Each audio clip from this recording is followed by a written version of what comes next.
News తల్లి అక్రమ సంబంధానికి అడ్డు వస్తుందని చెప్పి కడుపున పుట్టినటువంటి 2 ఏళ్ల చిన్నారిని గొంతు పిసికి చంపేసి పూడ్చిపెట్టింది ఓ దుర్మార్గురాలు. నిజంగా ఇటువంటి వారి కడుపులో పిల్లలు పుట్టనే పుట్టకూడదు.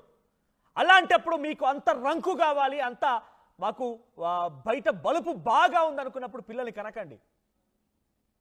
పిల్లల్ని కని ఇంకొకరితో వెళ్ళిపోతూ ఆ పిల్లల్ని చంపి దయచేసి వారిని పొట్టన పెట్టుకోకండి. ఇక్కడ మీరు చూడండి, ఆ రైట్ సైడ్ బాక్స్లో కనబడుతున్న చిన్న పాపని ఎలా చంపాలనిపించింది ఈ దుర్మార్గులకి. కనీసం మాటలు రావు, అప్పుడే మాటలు నేర్చుకుంటోంది, నడక నేర్చుకుంటోంది. ఎంచక్క ఒక మాట వచ్చినా కూడా ముందుగా అనే పదమే అమ్మ కదా. అమ్మ అమ్మ అనాల్సినటువంటి ఆ చిన్నారి ఇంత దుర్మార్గంగా ఎలా చంపాలనిపించింది. ఈ ఘటన ఎక్కడో జరిగిందనుకుంటే పొరపాటే. తెలంగాణ రాష్ట్రంలో మెదక్ జిల్లాలో చోటు చేసుకున్న ఈ అంశం 2 ఏళ్ల చిన్నారిని కన్న తల్లి మమతనే కడతేర్చింది. ప్రియుడితో కలిసి చిన్నారిని పాతి పెట్టింది ఆ తల్లి. మెదక్ జిల్లా శివంపేట మండలం షబాష్పల్లిలో ఈ ఘటన చోటు చేసుకుంది.